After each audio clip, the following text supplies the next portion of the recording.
जी, इसके बाद बच्चों प्रॉब्लम नंबर 2.9, ये भी आपके स्मार्ट सिलेबस में शामिल है। इसकी स्टेटमेंट है कि show that three vectors I, first vector है आई प्लस जे प्लस के, और सेकंड वेक्टर है, हमने इसके नाम जो है वो खुद से रख लिए हैं। फर्स्ट वेक्टर को हम ए वेक्टर का नाम दे देते हैं, सेकंड वेक्टर को हम बी वेक्टर का नाम दे देते हैं, और सेकंड वेक्टर है B is equal to 2i-3j plus K. इसी तरह थर्ड वेक्टर है सी 4i प्लस जे -5k। आपने ये साबित करना है कि दीज वेक्टर जो हैं these vectors are mutually perpendicular, यानी ये एक दूसरे से 90 डिग्री के एंगल पे हैं। ये आपसे पूछा गया है। अब हम इसको साबित करेंगे, और इसको साबित करने के लिए हम डॉट प्रोडक्ट का इस्तेमाल करेंगे, क्योंकि डॉट प्रोडक्ट में जब परपेंडिकुलर वेक्टर्स होते हैं उनका डॉट प्रोडक्ट ज़ीरो आता है। अगर हमारे पास इनमें से हम कोई दो वेक्टर लेंगे, उनका डॉट प्रोडक्ट लेंगे, वो ज़ीरो आ जाता है, तो इसका मतलब है कि ये वेक्टर्स जो हैं वो एक दूसरे के परपेंडिकुलर हैं, म्यूचुअली परपेंडिकुलर होंगे। तो हम पहले लेते हैं ए वेक्टर और बी वेक्टर। हमने इनका डॉट प्रोडक्ट लिया, ए वेक्टर और बी वेक्टर दोनों को डॉट के साथ मल्टीप्लाई किया। तो जब डॉट प्रोडक्ट होता है उसमें हम आई कंपोनेंट को आई के साथ और जे को जे के साथ, इसी तरह के को के के साथ मल्टीप्लाई करते हैं, और उनका जो रिज़ल्ट आता है उनको ऐड कर देते हैं।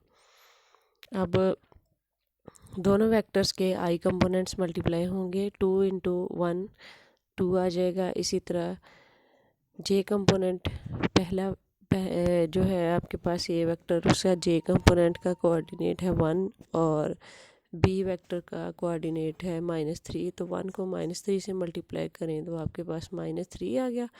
इसी तरह के वेक्टर जो है वो 1 है, उसका उसका कोऑर्डिनेट, और इसी तरह के वेक्टर जो बी वेक्टर का उसका भी कोऑर्डिनेट 1 है। तो 1 को 1 से मल्टीप्लाई किया तो आपके पास 1 आ गया। अब आप आपके पास जो इक्वेशन बनी है वो a dot B is equal to 2 -3 + 1 है। अब इन नंबर्स को आप प्लस करें तो आपके पास ये आंसर 0 आता है। तो इससे ये साबित होता है कि a और b का डॉट प्रोडक्ट जो है वो 0 आ गया। So a is perpendicular to B. यहाँ पे ये जो आपको दरमियान में एक स्ट्रेट लाइन हॉरिजॉन्टल है, उसके ऊपर एक वर्टिकल लाइन जो है वो ए और बी वेक्टर के दरमियान नज़र आ रही है, ये सिंबल होता है जो ये शो करता है कि A is perpendicular to B. इसी तरह अब हम नेक्स्ट जो है बी और सी वेक्टर का डॉट प्रोडक्ट लेंगे, फिर सी और ए वेक्टर का डॉट प्रोडक्ट लेंगे। अब हम बी और सी वेक्टर का सेकंड और थर्ड वेक्टर का डॉट प्रोडक्ट लेते हैं, इसको भी इसी तरह हम मल्टीप्लाई करेंगे, आई कंपोनेंट को आई के साथ, जे को जे के साथ और के को के के साथ।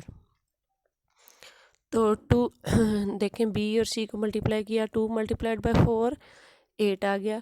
इसी तरह फिर आगे 3 को बी के जे कंपोनेंट से -3 + -3j + j, इनको मल्टीप्लाई किया तो -3 और 1 मल्टीप्लाई हुए तो -3। इसी तरह के कंपोनेंट्स जो हैं उसमें देखें 1 और 5 आ रहे हैं, तो बी वेक्टर का 5 जो है वो -5 है। -5 को 1 से मल्टीप्लाई किया तो आपके पास -5 आ गया। अब आपके पास इनका जो सम आ रहा है वो है 8 -3 -5। इसको आप ऐड करें तो आंसर 0 आता है। So B is also perpendicular to C. इसी तरह फिर सी का डॉट प्रोडक्ट लेंगे ए के साथ, तो सी वेक्टर है 4i + j -5k, और आपने डॉट प्रोडक्ट ए वेक्टर के साथ लिया i + j + k। मल्टीप्लाई करें आई को आई के साथ, जे को जे के साथ और के कंपोनेंट को के कंपोनेंट के साथ, तो 4 × 1 4 + 1 × 1 1 आ गया, और -5 × 1 -5 आ गया। इन सबको ऐड किया, अगेन 0 आ गया। तो इसका मतलब है सी इज़ परपेंडिकुलर टू ए। अब ये सारे वेक्टर जो हैं वो एक दूसरे के परपेंडिकुलर साबित हो गए, तो यही हमें प्रूव करना था कि all these vectors are perpendicular to each other. Next problem है प्रॉब्लम नंबर 2.11। 2.11 में हमारे पास वेक्टर्स हैं ए बी एंड सी, और इसमें उन्होंने बताया है कि जो ए बी और सी हैं वो इस तरह से कि हैं ए वेक्टर जो है that is 4 units north, B vector है 3 units west and C vector is 8 units east. और आपने क्या करना है, describe carefully A cross B, फिर ए क्रॉस सी और फिर बी क्रॉस सी। तो हम क्या करते हैं, ये देखें जैसे जी हमने एक डायग्राम बना ली जिसमें हम एक रेफरेंस जैसे बनाते होते थे नॉर्थ साउथ। नॉर्थ को हमेशा अपवर्ड साइड पे लेते हैं ऐसे रेफरेंस शो करने के लिए। तो उसकी अगर आप राइट साइड पे देखें तो ईस्ट है, लेफ़्ट साइड पे उसके वेस्ट है। नॉर्थ के राइट साइड पे ईस्ट है, लेफ़्ट साइड पे वेस्ट है। तो जैसे जैसे गिवन यूनिट्स हैं हमने इस फिगर में वो शो कर लिए। ए 4 है, बी 3 है और सी 8 है। अब हमने सबसे पहले ए क्रॉस बी फाइंड करना है। जब हम ए क्रॉस बी फाइंड करते हैं तो यानी आप नॉर्थ को वेस्ट की तरफ मल्टीप्लाई कर रहे हैं।